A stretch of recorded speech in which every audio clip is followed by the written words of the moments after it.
samahan niyo po akong manood ng kwento ni Uncle Embalsamador. Nakaka-inspire ito mga kalodi dito sa Tiboli, sa Cotabato, at kasama natin si Cara David. Yun, tara na, let's go! Sinasabing ang kamatayan ang dulo ng ating paglalakbay.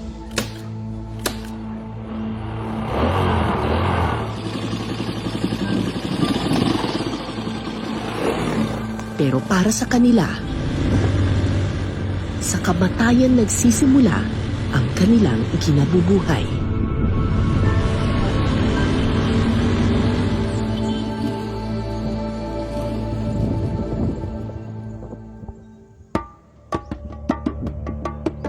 Sa lawak na 89,000 hectares, ang bayan ng Tiboli ang pinakamalawak sa buong probinsya ng South Cotabato. Pero malaking bahagi nito bulubundukin at mahirap abutin. Ngayong araw, papunta kami sa pinakamalayong barangay sa Tiboli para maghatid ng ataol.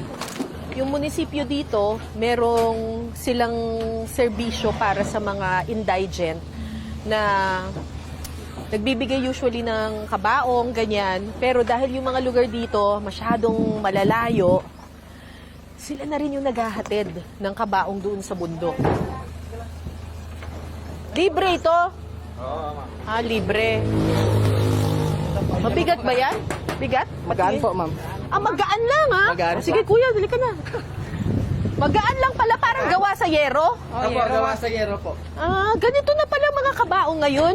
Sila ang Team Horror, isang grupo ng mga embalsamador na ang trabaho maghatid ng serbisyo sa pinakamalalayong sityo. Si Joel Guindon ang leader ng grupo. Dating habal-habal driver na natutong mag-embalsamo. Siya ang kauna-unahang katutubong Tiboli na naging lisensyadong embalsamador. Nung bata pa ako, tinitingnan ko lang yung ginagawa ng mga embalsamador, yung dati na nakasama doon. Nag-alalay-alalay din ako sa kanila. Yun, nahasa din ako na tinitingnan ko yung ginagawa nila. Kahit hindi ko alam, pero sinasabi ko, Pag-aralan mo. pag-aralan ko kung kaya kasi kaawa-awa naman yung mga tribo namin sa bundok. Halos 4 na dekada nang nag-iembalsamo si Kuya Joel. Bomba! Dahil siya lang sa kanyang mga katribo ang marunong mag-embalsamo, araw-araw ang kanyang trabaho. Araw-araw kayong humahawak ng patay? Araw-araw yan, ma'am. Kasi ilan po ba ang siniservisyohan ninyo? 25 barangay. 25 Yung dito sa Tiboli Town, sa Tiboli. Tapos ikaw lang. Kulang isa.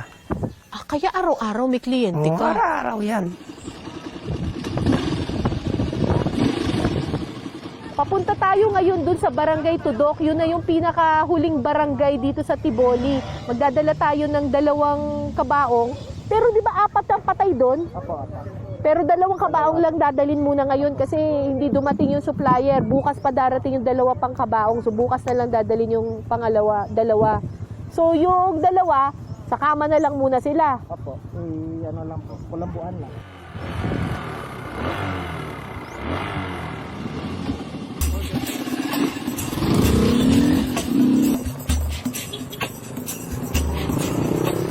Sa simula, sementado pa ang kalsada.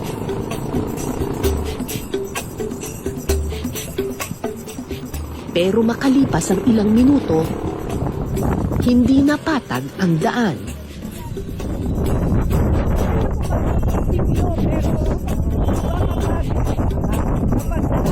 Habal-habal, kailangan malangat ang loob mo. Pero paano pa kapag meron kang bitbit na kabaong? Yun.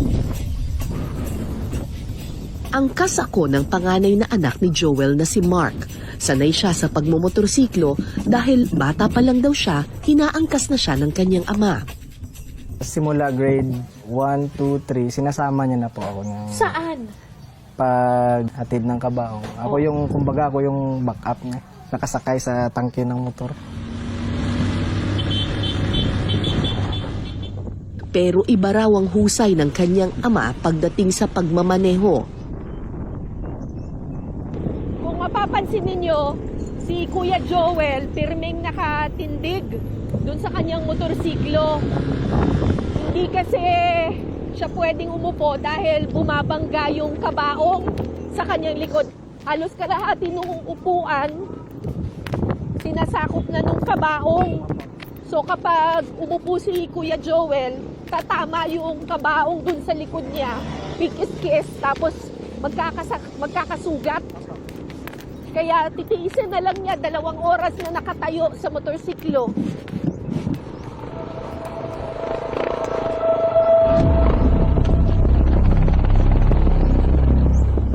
Makalipas ang ilang minuto, naging mahirap na ang daan.